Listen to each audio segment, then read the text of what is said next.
جو گزشتہ روز مدت ملازمت مکمل ہو کے وہ ریٹائر ہو گئے، چندی گڑھ میں اپنے عدالتی سفر کے آخری دن انہوں نے اپنے تاثرات کورٹ میں شیئر کیے، جو ان کے ساتھی ججز اور وکلاء ان کے ریفرنس میں وکلاء اور ججز سے جو حال تھا وہ کھچا کھچ بھرا ہوا تھا۔ جو لوگ عزت کے ساتھ اپنا ٹینیور گزار کے جاتے ہیں، تفریق نہیں پیدا کرتے، تقسیم نہیں پیدا کرتے، اپنے ساتھیوں کی جڑیں نہیں کاٹتے، ان کو کیسے عزت ملتی ہے، پورا کمرہ جو حال تھا وہ کھچا کھچ بھرا ہوا تھا۔ ریٹائر ہونے والے چیف جسٹس نے کہا وہ ان سے معافی کے خواستگار ہیں جنہیں نادانستہ طور پر ان سے تکلیف پہنچی ہو۔ آخری شام کہتے ہیں کہ میں نے رجسٹرار نے مجھ سے پوچھا الوداعی تقریب کس وقت ہونی چاہیے، تو میں نے کہا 2 بجے کے بعد رکھ لینا، کیونکہ ہم اس وقت تک کافی کام نمٹا سکتے ہیں۔ پھر میں نے خود سے مسکرا کر سوال کیا کہ کیا جمعہ کی جو سے پہر ہے 2 بجے کورٹ روم میں کوئی اور بھی ہوگا؟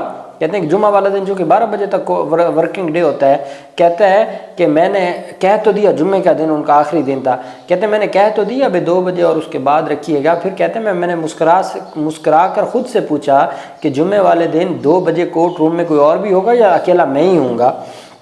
کہتے ہیں کہ جو جسٹس چندرا نے ایک لمحہ لیا اور انہوں نے عدالتی روایات سے متعلق گفتگو کی۔ انہوں نے کہا میں بطور نوجوان وکیل میں نے دلائل کا ہنر سیکھا اور کورٹ روم کی قابل قدر روایات کو سیکھا۔ ہم سب یہاں زائرین ہیں اور جو کام کرتے ہیں وہ کیسز کو سنوارتا یا بگاڑتا ہے۔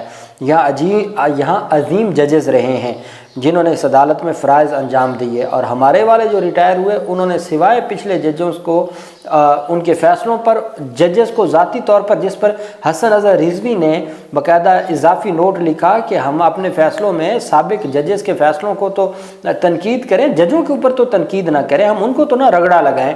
یہاں پر وہ اپنے سابق ججز کی تعریفیں کہہ رہے ہیں، یہی روایات ہیں، اور وہاں پر کیا کچھ ہوتا رہا۔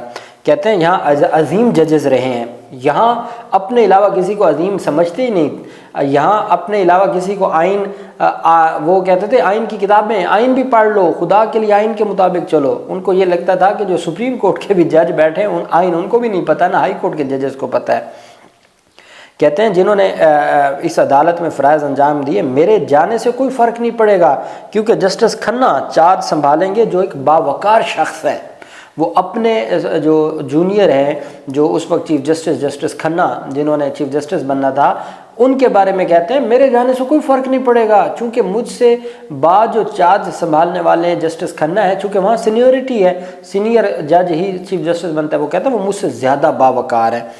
انہوں نے اپنے جانشین کی صورت میں ادارے کے مستقبل کے بارے میں اعتماد کا اظہار کیا۔ اپنے عدالتی سفر کے پائیدار ہونے کے بارے میں انہوں نے کہا کہ جج شپ کی وجہ سے میں نے اپنا سفر جاری رکھا، میں آپ میں سے ہر ایک کا شکر گزار ہوں۔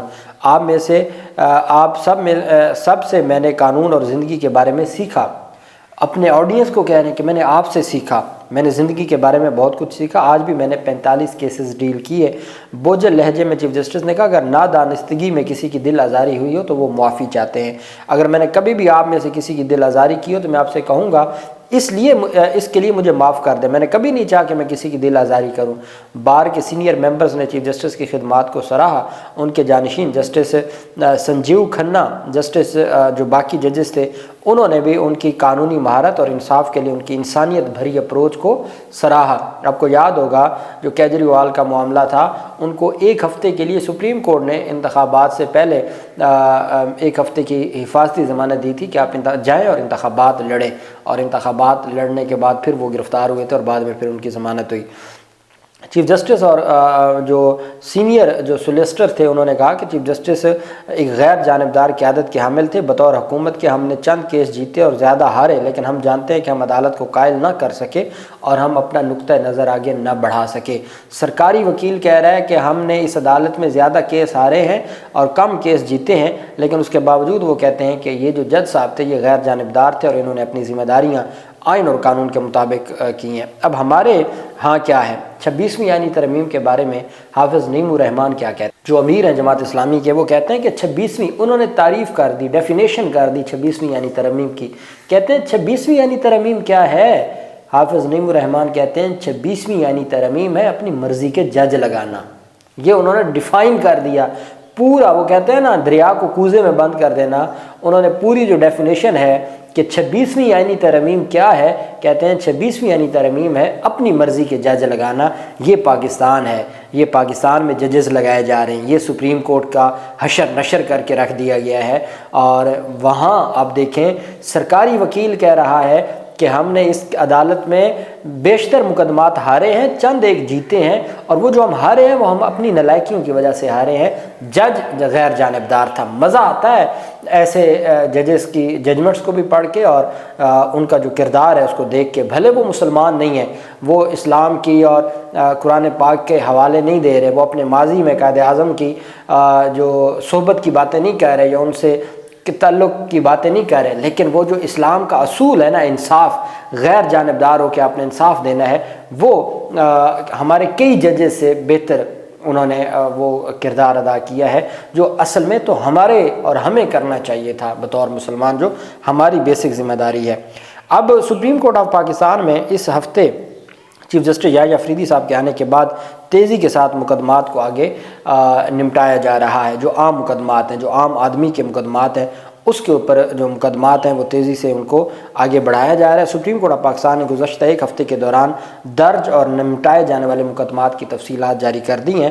سپریم کورٹ کی جانب سے جاری تفصیلات میں 5 نومبر تک درج اور نمٹائے گئے مقدمات کا ذکر کیا گیا، اور ایک ہفتے میں 302 مقدمات دائر ہوئے، جبکہ 679 مقدمات نمٹائے گئے ہیں، یعنی کہ ڈبل مقدمات نمٹائے گئے ہیں، جو دائر ہوئے ہیں ان سے زیادہ مقدمات نمٹائے گئے ہیں۔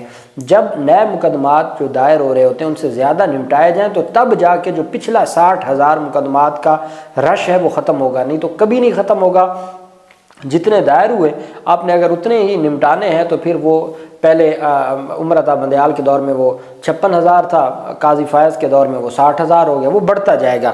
تو یہی اصول ہے کہ آپ تیزی کے ساتھ مقدمات کو آگے بڑھائیں۔ اعداد و شمار کے مطابق مذکورہ ایک ہفتے کے دوران 377 سے زائد مقدمات نمٹائے گئے، اور صرف 5 نومبر کو 38 مقدمات دائر ہوئے اور 220 مقدمات نمٹائے گئے۔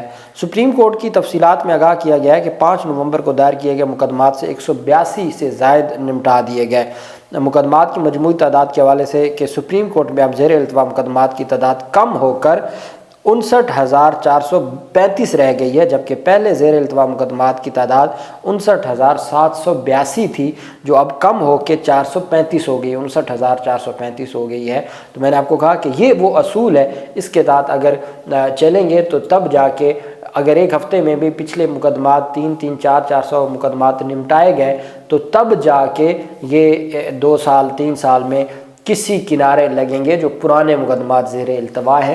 اللہ پاک پاکستان کا حامی و ناصر ہو۔ بہت شکریہ۔ اللہ حافظ۔ پاکستان زندہ باد۔